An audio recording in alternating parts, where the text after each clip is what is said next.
नमस्कार दोस्तों, हम बात करने वाले हैं 9 मार्च की फर्स्ट शिफ्ट में आए हुए जीके और जीएस के प्रश्नों के बारे में। उससे पहले आपकी जानकारी के लिए बता दूं कि यार सारे के सारे क्वेश्चन एकदम ऑथेंटिक है, तो उसकी चिंता आप लोग मत कीजिएगा। बाकी अगर वीडियो पर पहली बार आए हो तो वीडियो को एक लाइक दबा दीजिए और जो चैनल है ना उसे सब्सक्राइब कर दीजिए यार। आपके एक सब्सक्राइब से बहुत मोटिवेशन मिलता है। तो चलिए शुरू करते हैं गाइस। हमारा पहला क्वेश्चन है कि संविधान का कौन सा अनुच्छेद न्यायपालिका और कार्यपालिका को अलग अलग करता है? तो भारतीय संविधान का अनुच्छेद 50 न्यायपालिका और कार्यपालिका से अलग करने का निर्देश देता है, जो राज्य की सार्वजनिक सेवाओं में न्यायपालिका की स्वतंत्रता को सुनिश्चित करता है। ठीक है। हमारा नेक्स्ट क्वेश्चन है कि मोहन वीणा का आविष्कार किसने किया था? तो मोहन वीणा का आविष्कार और लोकप्रियकरण ग्रैमी पुरस्कार विजेता पंडित विश्व मोहन भट्ट ने किया था। ठीक है। यह एक संशोधित स्लाइड गिटार भी है। इसका इस्तेमाल शास्त्रीय हिंदुस्तानी रागों को बजाने के लिए होता है। और एक दो पॉइंट देख लीजिए मोहन भट्ट के बारे में कि पंडित विश्व मोहन भट्ट को वीएम भट्ट के नाम से भी जाना जाता है। मोहन वीणा वीणा सरोद और सितार की संतान है। ठीक है। हमारा नेक्स्ट क्वेश्चन है कि पंडित रविशंकर का संबंध किस वाद्य यंत्र से था? तो ये भी आज की फर्स्ट शिफ्ट में पूछा हुआ था। तो पंडित रविशंकर का संबंध सितार वाद्य यंत्र से था। वे एक प्रसिद्ध सितार वादक और संगीतकार थे और उन्होंने सितार को दुनिया भर में लोकप्रिय बनाने में अहम भूमिका निभाई। और उनका जन्म 7 अप्रैल 1920 को बनारस में हुआ था।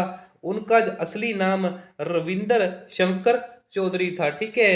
और वे 20वीं सदी के उत्तरार्ध में उत्तर भारतीय शास्त्रीय संगीत के दुनिया के सबसे प्रसिद्ध प्रतिपादक बने। उन्होंने दुनिया के कई महत्वपूर्ण संगीत उत्सवों में भाग लिया और सन 1999 में भारत के सर्वोच्च नागरिक सम्मान भारत रत्न से भी उन्हें सम्मानित किया गया। ठीक है। हमारा जो नेक्स्ट क्वेश्चन है वो है कि एम एस गोपाल कृष्ण किस वाद्य यंत्र से जुड़े हैं? एम एस गोपाल कृष्ण उर्फ एम एस जी, जिनका जन्म 10 जून 1931 और मृत्यु 3 जनवरी 2013 को हुई थी, वे कर्नाटक संगीत के क्षेत्र में वायलिन वादक थे। ठीक है। उन्हें आमतौर पर कर्नाटक संगीत की वायलिन त्रिमूर्ति के हिस्से के रूप में लालगुडी जयरामन और टीएन कृष्ण के साथ समूहीकृत किया जाता था। ठीक है। हमारा नेक्स्ट क्वेश्चन है कि भारत और ऑस्ट्रेलिया की आतंकवाद विरोधी 2024 की जो बैठक हुई थी ना वो कहाँ हुई थी? तो आतंकवाद को रोकने के लिए भारत और ऑस्ट्रेलिया की जो बैठक 14वीं बैठक थी ना, ये 12 अगस्त 2024 को नई दिल्ली में हुई थी। ठीक है। हमारा नेक्स्ट क्वेश्चन है कि मौसमी बेरोजगारी क्या है? तो मौसमी बेरोजगारी का मतलब है कि साल के कुल महीनों में लोगों को जो रोजगार मिलता है उसे ही मौसमी बेरोजगारी कहा जाता है, लेकिन कुछ महीनों में वे बेरोजगार रहते हैं। ये एक आर्थिक घटना है जो मौसम, छुट्टियों, पर्यटन चक्कर जैसे कारकों की वजह से होती हैं। ये आमतौर पर कृषि, पर्यटन और निर्माण जैसे क्षेत्रों पर देखी जा सकती हैं। ठीक है। तो इन्हें मेनली मौसमी बेरोजगारी कहा जाता है। हमारा नेक्स्ट क्वेश्चन है कि अनुच्छेद 52 से 58 तक किसका उल्लेख है? ठीक है। तो भारतीय संविधान में यहाँ राष्ट्रपति का उल्लेख है। वैसे अगर और भी देख लीजिए कि भारतीय संविधान के अनुच्छेद 52 से 78 में भारत के राष्ट्रपति से जुड़े प्रावधान हैं। ये प्रावधान संघ की कार्यपालिका से जुड़े हैं। इन अनुच्छेदों में राष्ट्रपति के चुनाव, योग्यता, शक्ति, कार्यों और महाभियोग से जुड़ी हुई कुछ बातें हैं। ठीक है। जैसे कि अनुच्छेद 52 में कहा गया है कि जो भारत का राष्ट्रपति है वो एक ही व्यक्ति होगा। ठीक है। अनुच्छेद 53 में ये कहा गया है कि संघ की कार्यकारी शक्ति राष्ट्रपति की ही निहित में होगी। अनुच्छेद 56 में ये कहा गया कि राष्ट्रपति के कार्यकाल की जो अवधि है वो 5 साल होगी। अनुच्छेद 58 में ये बात बोली गई है कि भारत के राष्ट्रपति बनने के लिए न्यूनतम जो आयु है वो 35 वर्ष होनी चाहिए। अनुच्छेद 61 में है कि राष्ट्रपति को पदच्युत करने के लिए संसद में महाभियोग प्रस्ताव करने का जो प्रावधान है। अनुच्छेद 71 में है कि राष्ट्रपति के चुनाव से जुड़े मामले हैं। अनुच्छेद 72 में है कि राष्ट्रपति की जो क्षमादान शक्तियां हैं, यानी किसी को फांसी की सजा हुई है तो राष्ट्रपति उसे माफ कर सकता है, ठीक है। ऐसे कुछ प्रावधान होते हैं राष्ट्रपति के पास। हमारा नेक्स्ट क्वेश्चन है कि नंदा देवी राष्ट्रीय उद्यान कहाँ स्थित है। तो नंदा देवी राष्ट्रीय उद्यान उत्तराखंड के चमोली जिले में स्थित है। यह नंदा देवी पर्वत के आसपास का इलाका है। इस राष्ट्रीय उद्यान को नंदा देवी बायोस्फीयर रिजर्व के नाम से जाना जाता है। यह यूनेस्को विश्व धरोहर स्थल है, ठीक है।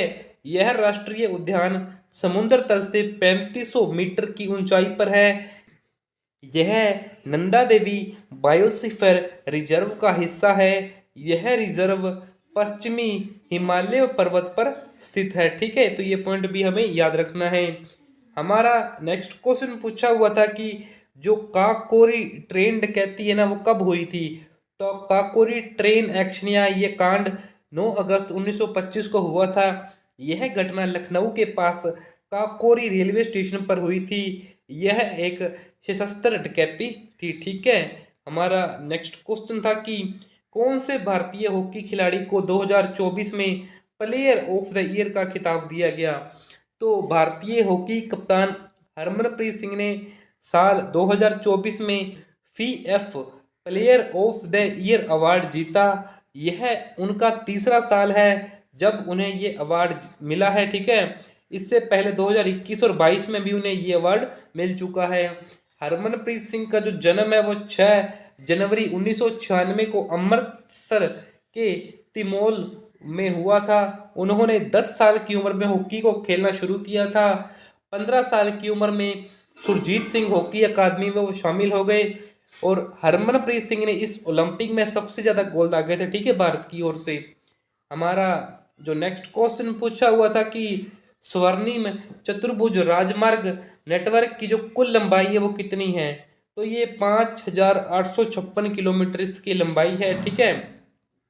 तो गाइस यही थे आपकी जो फर्स्ट शिफ्ट में आए हुए जीके और जीएस के प्रश्न। बाकी अगर आपको वीडियो अच्छी लगी तो वीडियो को एक लाइक दबा दीजिए और जो चैनल है ना उसे सब्सक्राइब कर दीजिए यार। आपके एक सब्सक्राइब से बहुत मोटिवेशन मिलता है। बाकी यार पीडीएफ चाहिए ना तो कमेंट कर दीजिए पीडीएफ। हम टेलीग्राम चैनल का लिंक आपको प्रोवाइड करवा देंगे, वहां से आप पीडीएफ डाउनलोड कर लीजिएगा। बाकी सब्सक्राइब कर देना यार। Thank you.